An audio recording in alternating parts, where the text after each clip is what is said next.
Bienvenue dans cette vidéo 7 du calendrier de l'Avent Numérique Coach consacré à l'intelligence artificielle. Alors vous vous souvenez, dans la vidéo 6, on a vu la conception de visuels avec ChatGPT-4, DALL-E 3. Je lui avais dit, prépare-moi une image de recette de cuisine avec de la chicorée. Donc là, on va le tester sur cette vidéo pour des recettes de cuisine. Je vais utiliser la version gratuite ChatGPT 3.5 et je vais lui demander ici 3 recettes de cuisine avec des endives. Le temps est réel, ici il n'y a pas d'accélération, on voit 3 délicieuses recettes se profiler, donc du coup on a les ingrédients avec le titre, salade d'endives, poire et noix, ainsi que les différentes instructions jusque-là. Ensuite il passe à la deuxième recette, etc., etc. On va taper le même prompt dans la version payante ChatGPT 4.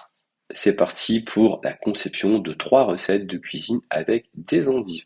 On a une mise en page ici qui est un petit peu plus soignée, mais on n'a pas une réponse beaucoup plus rapide, au contraire. Pendant ce temps, je vais aller challenger Google Bard qui est gratuit en tapant exactement le même prompt. Peux-tu me concevoir 3 recettes de cuisine avec des endives? Encore une fois, je n'utilise pas un méga prompt. Je ne lui dis pas mets-toi dans la peau d'un cuisinier qui a 10 ans d'expérience, etc.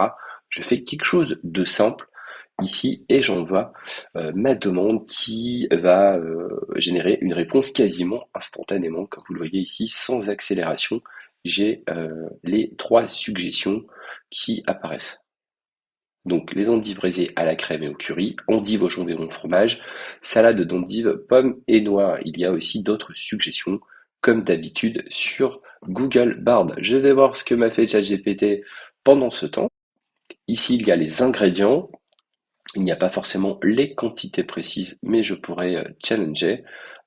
Je vais ici prendre le gratin d'endives au jambon et lui demander un visuel, comme nous avons vu dans la vidéo 6. Peux-tu me faire une photo pour gratin d'endives au jambon?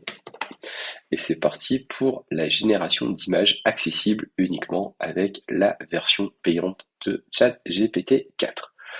Ok, on va laisser tourner quelques secondes, ça mouline entre 10 et 20 secondes en général pour concevoir les images. Ici, particularité de Google Bard, je peux exporter vers Google Docs, vers Gmail, cette recette. Je ne peux pas générer directement d'images. Je vais utiliser un deuxième prompt, mais avant, je vais aller voir ma photo de gratin d'endives au jambon, plutôt réussi. Je vais pouvoir pourquoi pas faire un bouquin de cuisine avec ses jolis visuels, ses recettes, etc. C'est parfait. Allez, c'est parti pour un autre prompt. Je dispose d'un Thermomix. Peux-tu m'indiquer les étapes pour une mousse au chocolat parfaite? Je lance le prompt en parallèle. Pour gagner un petit peu de temps, je lance une nouvelle discussion dans Google Bard. Je dispose d'un Thermomix. C'est toujours le même prompt pour la mousse au chocolat parfaite. Et on va comparer les deux IA. Je rappelle que Bard est gratuit. Réponse quasiment instantanée avec d'autres suggestions possibles.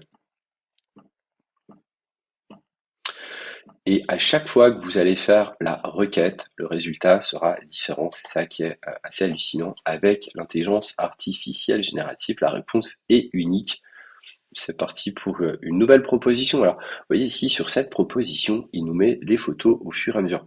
Ce qui est plutôt pas mal aussi, c'est qu'il utilise le bon vocabulaire. Il n'y a pas vraiment d'hallucination ici. Utiliser le bol du Thermomix, c'est vraiment le matériel précis avec les photos pour les différentes étapes. Je vais pouvoir aussi avoir d'autres suggestions. Ici, alors c'est pas des images créées, on va chercher effectivement des images sur Internet, mais pour m'aider à préparer cette recette. Voici ici la réponse de ChatGPT 4. Donc on a les ingrédients précis, la préparation du chocolat, etc., etc. Et je pourrais générer également une photo. Voilà, donc Bard, ChatGPT sont aussi disponibles depuis votre téléphone. N'hésitez pas à utiliser ces applications, des cas d'usage simples dans la vie de tous les jours. Et on se retrouve demain pour une nouvelle vidéo sur l'intelligence artificielle générative avec les outils ChatGPT et Google Bard notamment. Ciao!